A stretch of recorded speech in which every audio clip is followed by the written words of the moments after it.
The Denver skyline glowed amber through my studio window when Bryce's call came through. I was drowning in a logo redesign due yesterday, but I always answered for my brother. We had that rule. "Little sister, you sitting down?" I smiled despite my exhaustion. "Should I be?" "I'm engaged! Brianna said yes!" Joy rushed through me. "Oh my God, congratulations! When's the engagement party?" The pause that followed felt like falling. "About that." His voice shifted, losing its brightness. "Brianna wants to keep it really intimate. Just our closest people." I laughed. "I am your closest people. I'm literally your sister." "Ella." He sighed.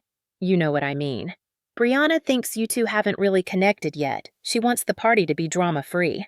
The words hit like a slap. "Drama-free? What drama have I ever caused?" "You know how you can be. Direct, opinionated." He was using his lawyer voice now. "She's sensitive. She picks up on things." "So I'm not invited to my own brother's engagement party? Can we not do this? I'm happy, Ella. Can't you just be happy for me?" I stared at my reflection in the window. "I am happy for you. I just thought I'd get to celebrate with you." After we hung up, I scrolled through my photos. Last Thanksgiving, there was Brianna with her arm around Bryce, her smile perfect.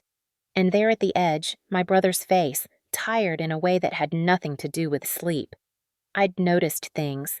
The way she'd reach for his phone during dinner, how he'd stopped calling me every Sunday, the time I'd overheard her at our family barbecue. God, she's exhausting. Does she always have to be the center of attention? My phone buzzed.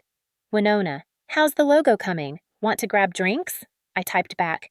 "Need to talk. Can you come over?" Winona arrived with Thai takeout and wine. We'd been friends since freshman year, bonding over terrible 8 a.m. classes and worse reality TV. "What happened?" she asked, settling onto my couch. I told her everything. She listened, her expression darkening. "She's isolating him," Winona said flatly. "Classic manipulation." She pulled out her phone. "Look, this is from Dakota in September."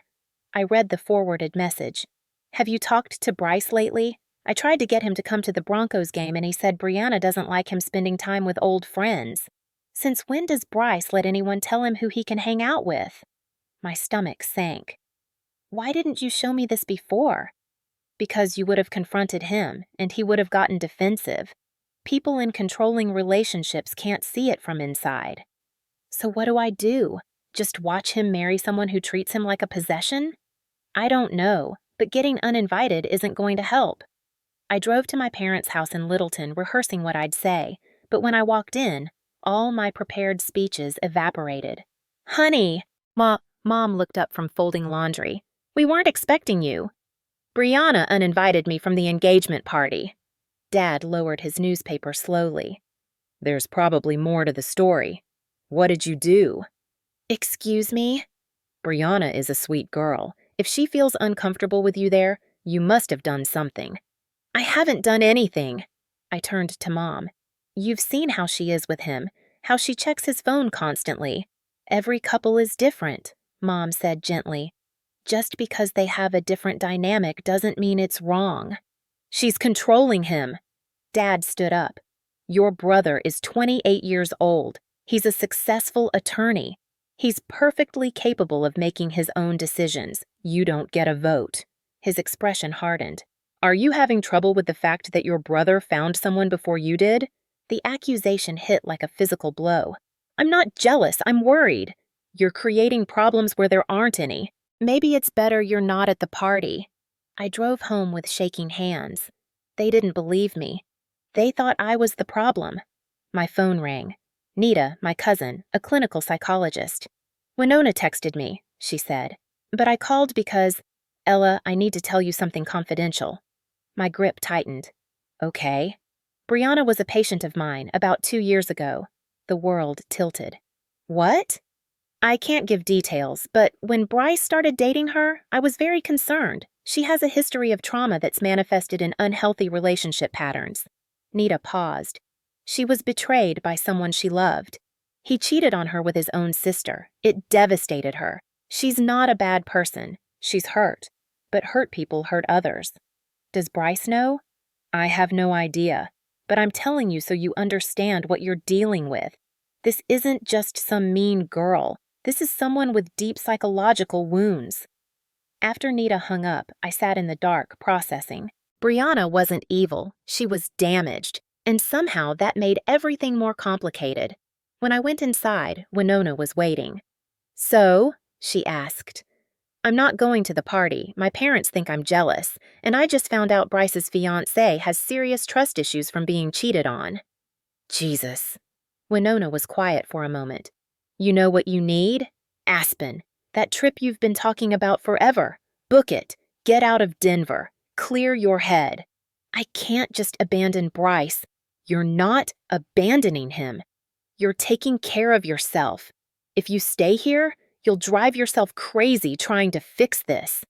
I thought about sitting in my apartment the night of the party, torturing myself with what-ifs.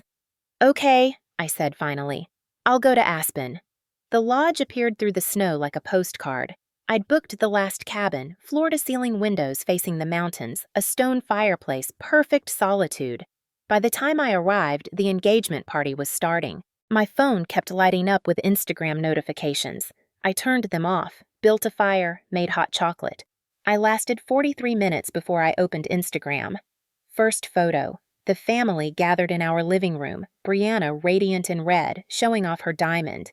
Bryce beside her, his smile just slightly off. Second photo, a close-up of the ring. Third, a video. I shouldn't have clicked it. The video started with party sounds, then swung toward the kitchen. Brianna's voice, sharp. "Who even are you? Why are you talking to my fiancé alone?" Kaya Silverstone, Bryce's colleague, hands up. "We were just discussing the charity gala." "Bullshit! I saw how you were looking at him." Bryce appeared. "Brianna, come on! She was just—" "Don't you dare take her side!" Brianna's voice broke. "Do you think I'm stupid?" "Nothing is happening. Kaya and I work together." "You're a liar!" Brianna yanked off her ring. The room gasped. "I gave you everything! And you humiliate me like this?" She hurled the ring at Bryce's chest. "And your sister! Don't think I don't know she's been poison in your ear. She hates me. That's why she's not here." Mom tried to intervene. "Brianna, sweetheart." "No!" Brianna grabbed her purse, tears streaming. "I can't believe I trusted you." The video ended with her slamming out the door. Bryce stood frozen, the ring at his feet, surrounded by 70 witnesses. I watched it 3 times. Then my phone started ringing. Bryce. We had a rule. We always picked up. "Hey," I answered. "Ella." His voice broke. He was crying, full, gasping sobs. "I don't know what to do. Everything just fell apart. Tell me what you need." It was 1 a.m. when my phone finally stopped buzzing. 8 missed calls, 5 texts from Mom. Now Bryce's name flashed again. "I'm sorry," he said, voice raw but steadier. "For earlier. Are you all right?" "I just got accused of cheating in front of 70 people and watched my fiancé storm out of my life. Yeah, I'm fantastic." I let the sarcasm pass. "Where's Brianna?" "I don't know. She won't answer. Her friend picked her up." He paused. "The worst part is, I don't even know if I want to fix this." My breath caught. "What?" 6 months, and I feel like I've aged 10 years. She checks my phone constantly, asks where I am every hour. Last month, she showed up at my office unannounced 3 times to surprise me, but I know she was checking." His voice dropped. "Tonight, I saw her watching me talk to Kaya, and I knew she'd make a scene. Part of me wanted to avoid Kaya just to prevent a fight." "What kind of life is that?" "What are you saying?" "I'm saying I don't know if I love her or if I'm just terrified of what happens if I leave." He took a shaky breath. "There's something else. When everyone left, I found Brianna's purse. Her phone fell out and there was an email notification. I looked. And? She's been transferring money from our joint account. The one for wedding expenses, $15,000, gone. Transferred to her personal account last week." My stomach dropped. "Are you sure? I'm looking at my bank app right now. I never authorized it." He sounded hollow. "But if I report it, everyone's going to think I'm the bad guy." I walked to the window. The snow had stopped, leaving everything pristine. You need to get out of there. Come to Aspen, right now. Ella, I can't. Yes, you can. You need space to think. And I need to see that you're okay. Please. Long silence. Then, send me the address. Really? I'll leave in the morning. I just need to sleep first. Okay. But Bryce, pack a bag. Not for a weekend. Pack like you're not coming back for a while. After we hung up, I stood at the window watching the moonlight on snow. Somewhere in Denver, my brother was lying awake, wondering how his life had fallen apart. And somewhere else, Brianna was doing the same. Nita was right. Brianna wasn't evil. She was hurt. But that didn't mean Bryce had to be destroyed while she figured out how to heal. My phone lit up. Mom, your brother needs you to be supportive right now, not judgmental. Please don't make this worse. I turned off my phone and went to bed. Outside, the mountains stood silent and indifferent to all our human drama. In the morning, everything would change. The knock came at 6 in the morning. I'd barely slept, jumping at every sound, waiting. Bryce stood on the porch, snow dusting his shoulders, eyes ringed with dark circles. He looked like he'd aged 5 years overnight. A small duffel bag hung from one hand. We didn't speak. I just pulled him inside, and he collapsed into me, shoulders shaking with silent sobs. I should have listened to you, he finally said. I guided him to the couch, wrapped him in a blanket, started coffee. He sat staring at the fire like he'd forgotten how to do anything else. Talk to me, I said, sitting beside him. Tell me everything.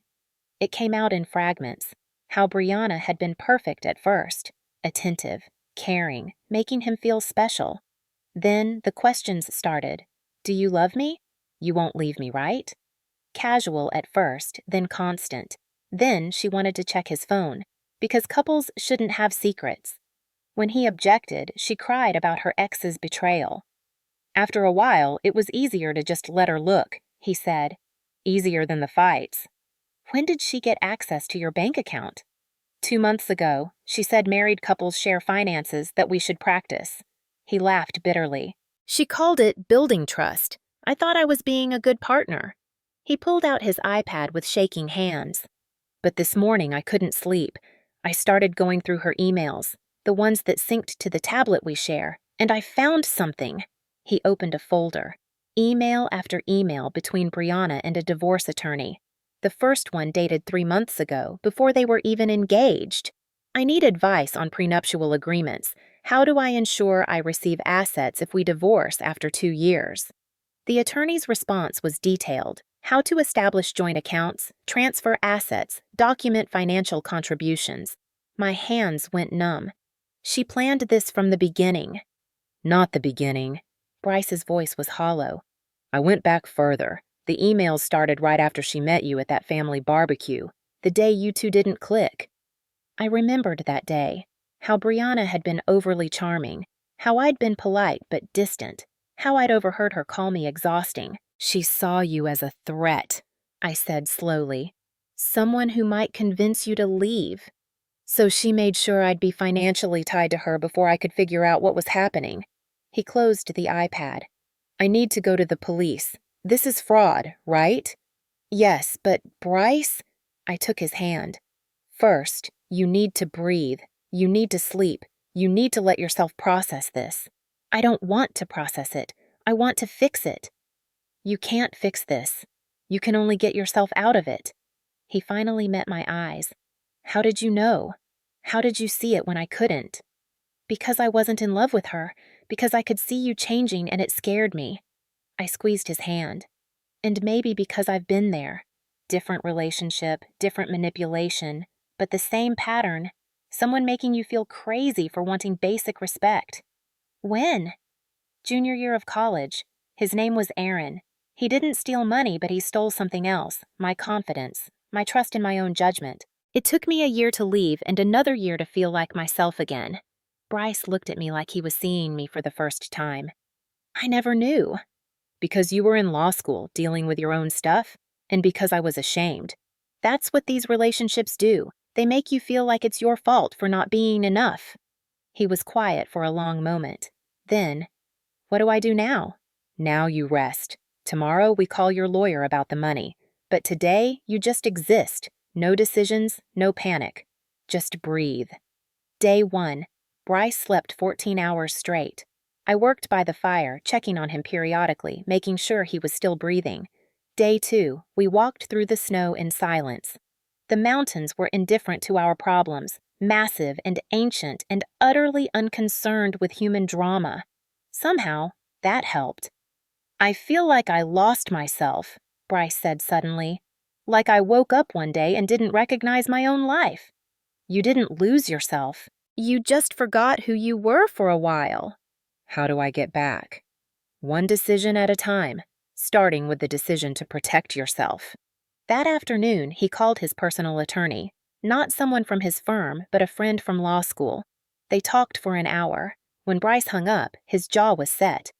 I'm freezing the joint account, filing a police report for the unauthorized transfers, and I'm officially ending the engagement. How do you feel? Terrified. Relieved. Angry. He looked at me.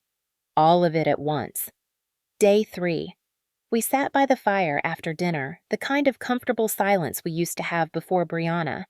You know what the worst part is? Bryce said. I knew. Deep down, I knew something was wrong, but I kept telling myself that love meant compromise, that if I just tried harder, loved her enough, she'd feel secure and everything would be okay. You can't love someone into healing, I said. They have to choose it themselves. Yeah. He stared at the flames.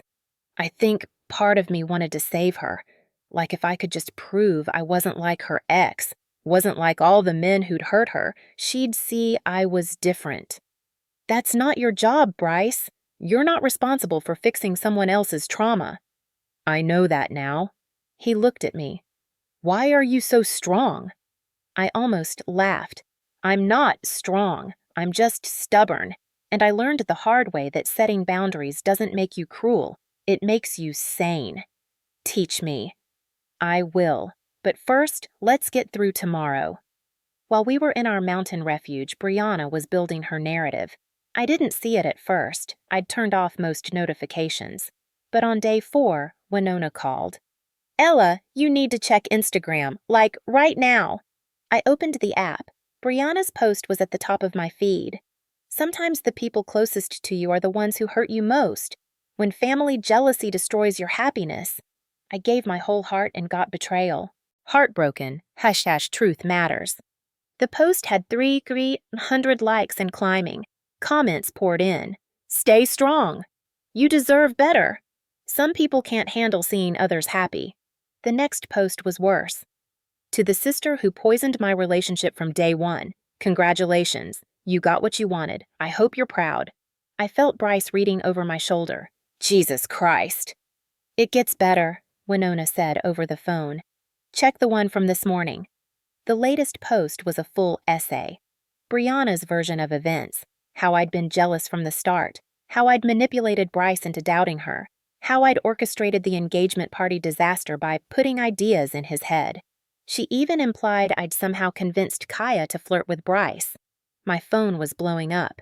Messages from people I barely knew. Wow, didn't know you were like that. Your brother deserves better than a jealous sister. Homewrecker. A few friends reached out with support, but more just disappeared. Unfriended, unfollowed, gone. This is insane, Bryce said. I need to say something. No. I set down my phone. Let her talk. The truth will come out. Ella, she's destroying your reputation. My reputation with who? People who believe Instagram posts without knowing the full story? Those aren't people I need in my life anyway. But the next morning, my boss called. Ella, I need to talk to you about something. We've received several emails about your personal life. My stomach dropped. What kind of emails? Complaints. From clients who saw social media posts claiming the wording was toxic and manipulative. 2 clients specifically requested not to work with you on their upcoming projects. Those posts are lies. My brother's ex-fiancé is trying to. I believe you, my boss said quickly. I know your work. I know your character. But I need you to be aware this could affect business. Maybe take a few days, let things cool down. After I hung up, I sat very still. I'm posting something, Bryce said. Right now. Bryce. No, I let you be excluded from my engagement party. I let Brianna make you the villain. I'm not letting her destroy your career. His fingers were already moving over his phone. People need to know the truth. 20 minutes later, his post went live. I need to set the record straight. My engagement ended because I was in a controlling relationship where I was losing myself. My sister didn't break us apart. She gave me the space to see clearly. She saved me from breaking completely. The accusations against her are false. The real story involves financial manipulation and betrayal of trust. I have evidence, and I'm taking legal action.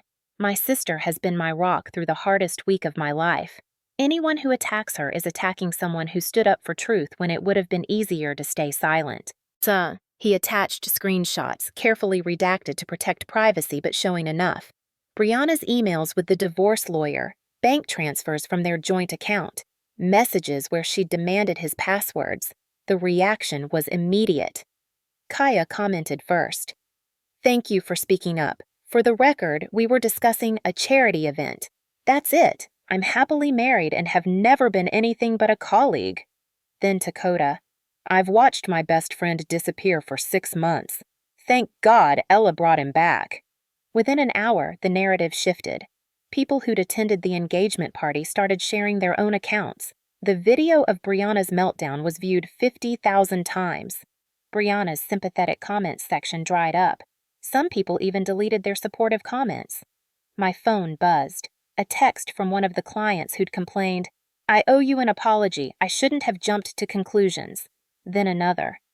Just saw your brother's post. I'm sorry for believing the lies. I looked at Bryce. You didn't have to do that. Yes, I did. I should have done it from the beginning. He set down his phone.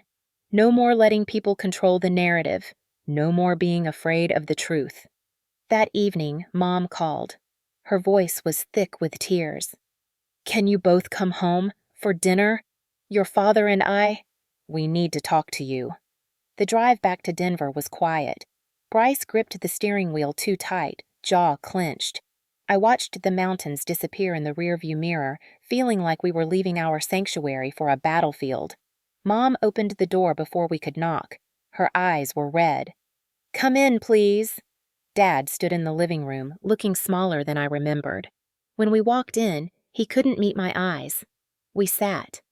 Awkward silence filled the room. Finally, Dad spoke. I was wrong. His voice cracked. I was so wrong, and I'm sorry. Dad, Bryce started. No, let me say this. Dad's hands shook slightly. I saw what I wanted to see. A nice girl, a good family, a wedding to plan. I didn't see what was really happening because I didn't want to. And when Ella tried to warn us, He finally looked at me. I accused you of jealousy when you were trying to protect your brother. I'm so sorry, sweetheart. Mom reached for my hand. We both are. We should have listened. We should have trusted you. You don't have to apologize, I said quietly. You just wanted Bryce to be happy. But we made you feel like your concerns didn't matter, Mom said. Like you weren't part of this family's decisions. That was wrong. Bryce cleared his throat. It's not your fault. Brianna was very good at showing people what they wanted to see. I fell for it too. We talked for an hour. Really talked. About manipulation, about missing the signs, about how easily someone can slip into your life and reshape it without you noticing. Then Bryce's phone buzzed. He looked at the screen and went pale. What? I asked. He turned the phone toward me, an email from an attorney I didn't recognize. On behalf of my client, Brianna Collins, I am writing to inform you that Ms. Collins is pregnant with your child. She requests that you acknowledge your parental responsibilities and reconsider the dissolution of your engagement. Failure to respond appropriately may result in legal action for child support and emotional distress damages. The room went completely silent. Bryce? Mom's voice was faint. That's impossible. Bryce's voice was flat. She wanted to wait until marriage. We never had sex. Dad stood up. Then this is blackmail. You need a lawyer. Now. Bryce was already calling to Coda. Can you do me a favor? I need you to find out everything you can about Brianna's ex-boyfriend, the one who cheated on her. 2 hours later, Dakota called back. You're not going to believe this, he said, and Bryce put him on speaker. Brianna's been seeing someone, her ex, the one from the original relationship. My buddy Jake works at the Ritz downtown. He saw them check in together 3 weeks ago. He remembered because they were arguing in the lobby about whether to get one room or two, and it seemed weird for a couple. When I showed him Brianna's photo, he confirmed it was her. Bryce closed his eyes. So the baby, if there even is a baby, it's definitely not yours. Dad was already on his phone.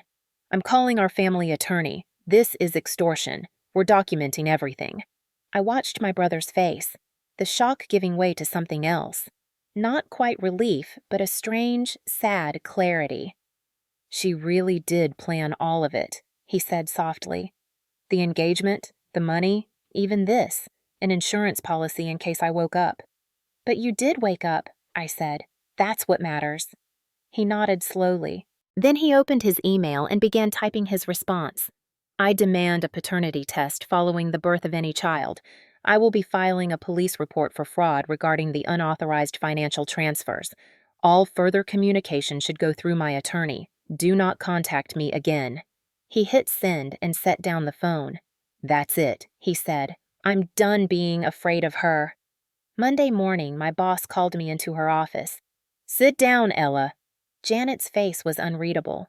I've been following the situation online. I saw your brother's post. My stomach tightened. I understand if you need to. I'm not firing you. She held up a hand. But I need you to understand something. 2 clients still want off their projects with you. They're embarrassed about their initial reaction, and they're doubling down instead of admitting they were wrong. I see. I told them no. I told them you're one of our best designers, and I won't remove you from projects because of social media drama. Janet leaned back. But Ella, this affected the business, and it might take time for some people to forget. I understand. Do you? She studied me. Because you look like you're about to apologize for something that wasn't your fault. I blinked. I don't know what to say. Say you'll keep doing excellent work. Say you won't let other people's judgment change who you are. Say you learned something from this mess that makes you stronger. Janet smiled slightly. Don't say you're sorry for standing up for someone you love. I left her office feeling oddly lighter. I'd expected consequences, and they'd come, but they hadn't destroyed me. Still, 3 friends from college had unfriended me. Sarah, who I'd known since freshman year, sent a brief text.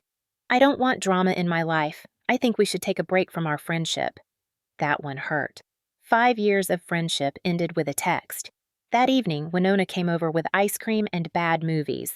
Sarah's an idiot, she said, scrolling through Netflix. She's protecting herself. I get it. No, she's taking the easy way out. Real friends ask questions before making judgments.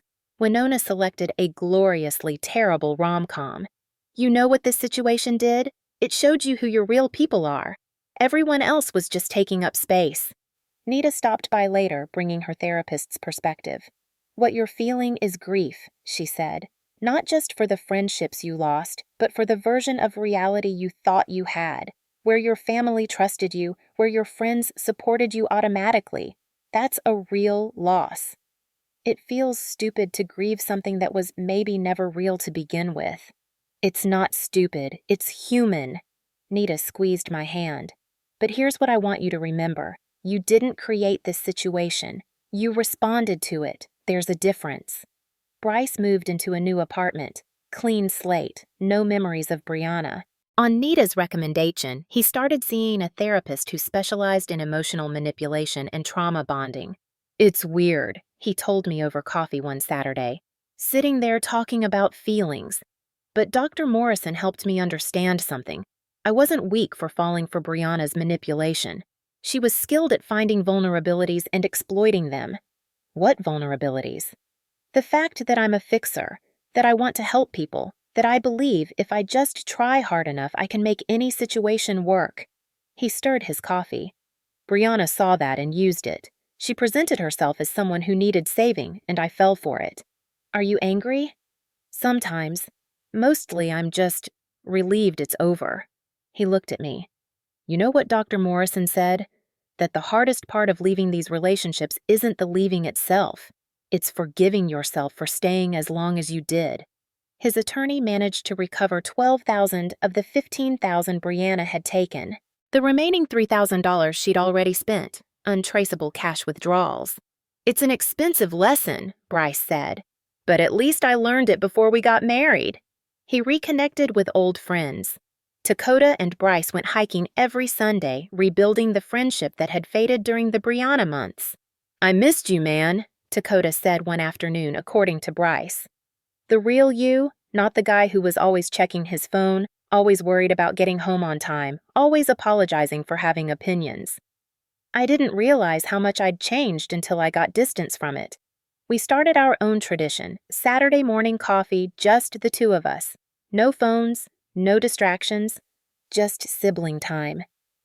You saved my life, Bryce said during one of these mornings. I didn't save anything. I just reminded you that you could save yourself.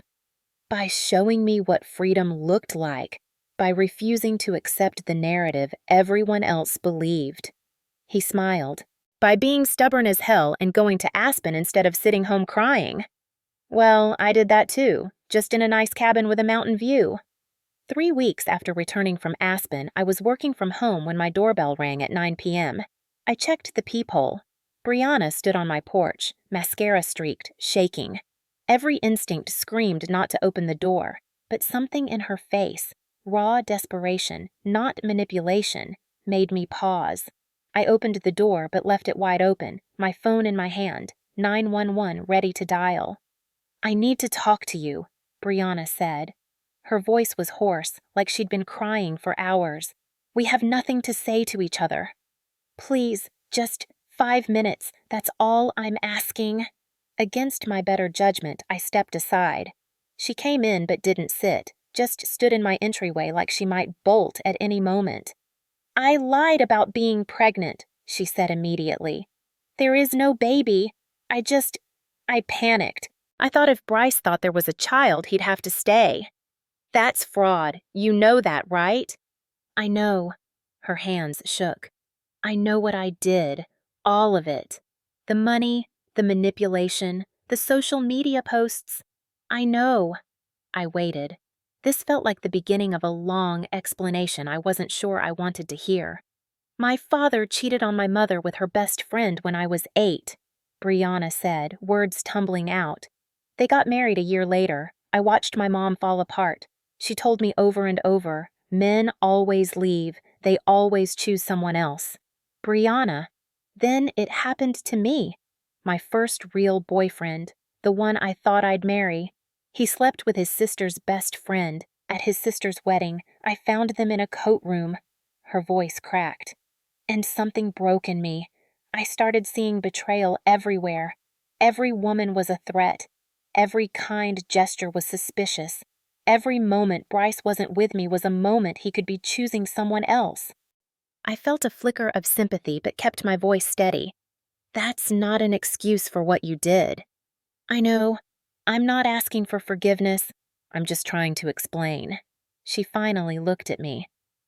You scared me. From the first time we met. You saw through me immediately. You saw that I was performing, that I was trying too hard, and I knew if Bryce spent too much time with you, you'd help him see it too. So you isolated him from his own sister. Yes. The admission came out as a whisper. And from Dakota, and from his other friends. Anyone who knew the real Bryce, who could remind him of who he was before me. I couldn't risk it. Did you ever actually love him? Brianna was quiet for a long moment. I don't know. I wanted to. I wanted to love him the way normal people love, but every time I felt close to him, I'd panic. I'd think about all the ways he could hurt me, and I'd need to control everything to feel safe. And the more I controlled, the more trapped he looked, and the more desperate I became. She wiped her eyes. It was like drowning, and instead of swimming to shore, I kept pulling him under with me. You need help, Brianna. Professional help. I know. I checked into a treatment facility 2 days ago. Intensive outpatient therapy for trauma and relationship patterns. She pulled a folded paper from her pocket. "This is proof that I've withdrawn the pregnancy claim, and I transferred the last $3,000 back to Bryce this morning. It took me 2 weeks to get it together, but it's done." I took the paper, scanned it. It looked legitimate. "Why are you telling me this?" "Because you're the one person who was honest with me from the beginning. Everyone else either believed my act or was too polite to say anything. But you looked at me and saw exactly what I was. Someone broken, pretending to be whole. And I hated you for it." She gave a sad smile. "But you were right about everything." "I don't hate you," I said quietly. "I just couldn't let you destroy my brother." "I know." Brianna moved toward the door. "I'm going to get better, really better, not just pretending. And someday, maybe years from now, I hope I can be the kind of person who doesn't need to control others to feel safe." "I hope so too." She paused at the threshold. Do you think Bryce will ever forgive me?" "I think Bryce will eventually forgive you for his own peace of mind. But that doesn't mean you get to be in his life. Forgiveness doesn't equal reconciliation." "I understand." She stepped out into the cold.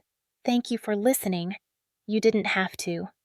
After she left, I stood at the closed door for a long time. Then I texted Bryce. "Brianna was just here. She's getting help. The money's being returned. It's really over." His response came immediately. "Are you okay?" "Yeah, I think I am."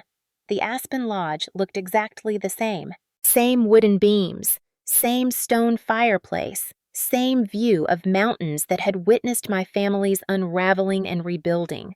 This time, though, I wasn't alone. Mom and Dad arrived first, settling into the main cabin.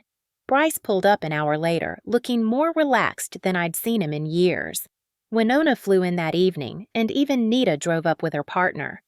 "A healing trip," Dad had called it when he suggested we all come back to Aspen together, to the place where we started finding our way back to each other. That first evening, we all gathered around the fireplace. Dad raised his glass of wine. "To Ella, for being brave enough to stand alone when standing alone was the hardest thing to do."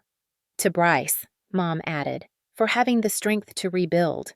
"To family," Bryce said, "the one we're born into and the one we choose to become." We clinked glasses. Outside, snow began to fall. Later, Bryce and I took our traditional walk through the snow. "Any regrets?" he asked. "About what?" "About how it all went down. About losing friends, about the mess with work, about any of it." I thought about it. "No, I lost people who weren't really my people anyway, and I found out what I'm capable of when it matters." "Dr. Morrison asked me the same question last week," Bryce said. "About regrets. I told her I only regret not seeing the truth sooner, but she said that's the wrong regret to have, that sometimes we can't see things until we're ready to see them." Smart woman. The smartest. She's helped me understand that I wasn't stupid or weak. I was just human. And humans can be manipulated, especially when they want to believe in love. We reached the top of a small hill, looking out over the valley. The mountains stood eternal, indifferent, beautiful. "I got an email from Brianna last month," Bryce said. "She's completed 6 months of intensive therapy. She's working with a trauma specialist long-term. She even reconnected with her ex's sister, the woman she thought was her enemy, and apologized." "How do you feel about that?" "Glad. I'm glad she's getting help. I hope she finds peace." He smiled, but I also deleted the email and blocked her address. Her healing journey isn't mine to follow. Good for you. What about you? Anyone special in your life? I felt my cheeks warm. Maybe. There's this photographer I met here actually, Tyler. He's been doing freelance work at the lodge. We've been talking." "Talking?" "Okay, more than talking, but slowly. Very slowly. I'm not rushing into anything." "Good. You deserve someone who sees how amazing you are without you having to prove it." On our last morning in Aspen, I went for coffee at the lodge cafe. Tyler was there, camera around his neck, editing photos on his laptop. "Morning," he said, looking up with a smile that made my stomach flip. "Want to see what I've been working on?" He showed me landscapes, the mountains at sunrise, the snow caught in perfect light, the world rendered in stunning clarity. "These are beautiful." "Thanks." I like capturing things as they really are, without filters or manipulation. Just truth. He looked at me. Kind of like you. What do you mean? Winona told me a little about what you went through this year, standing up for what's right even when everyone was against you. That takes guts. Or stubbornness. Maybe both. He closed his laptop. I like that. I like people who know who they are and don't apologize for it. We talked for 2 hours about art and honesty and what it means to trust again after betrayal. He didn't ask me to be anything other than exactly what I was. When I got back to the cabin, my phone buzzed. A text from Sarah, the friend who'd cut me off. I saw your brother's interview in the Denver Post about domestic abuse awareness. I'm sorry for not believing you. Can we talk? I looked at the message for a long time. Then I typed, maybe someday, but not yet. I need more time. I wasn't being cruel. I was being honest. Forgiveness was possible, but reconciliation had to be earned. Bryce found me by the window, watching the snow fall one last time. Ready to head home? He asked. Yeah, I smiled. I think I am. As we packed up the cars, I took one last look at the mountains. A year ago, I'd come here running from pain, uncertain if my family would ever be whole again. Now I was leaving with something better than what we'd had before, a family that had been broken and rebuilt, stronger for the cracks. Dad hugged me before getting in his car. I'm proud of you, sweetheart.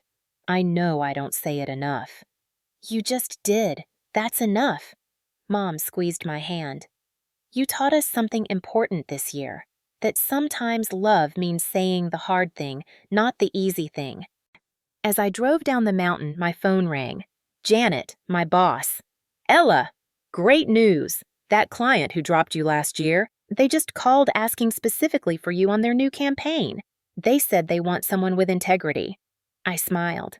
Tell them I'll think about it. You're going to make them grovel, aren't you? Maybe a little.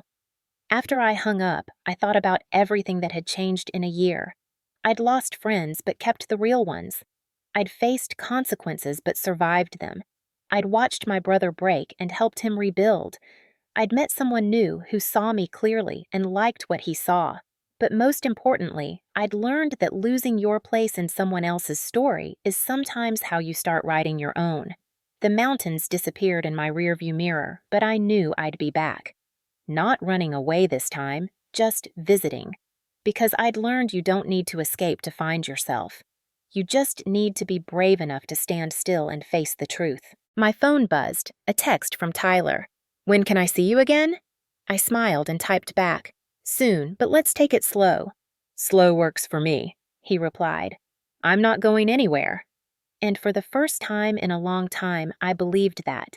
Not because I needed someone to stay, but because I'd finally learned I'd be okay either way. The road stretched ahead, clear and open. I turned up the music and drove toward home. Not the place I'd left, but the person I'd become.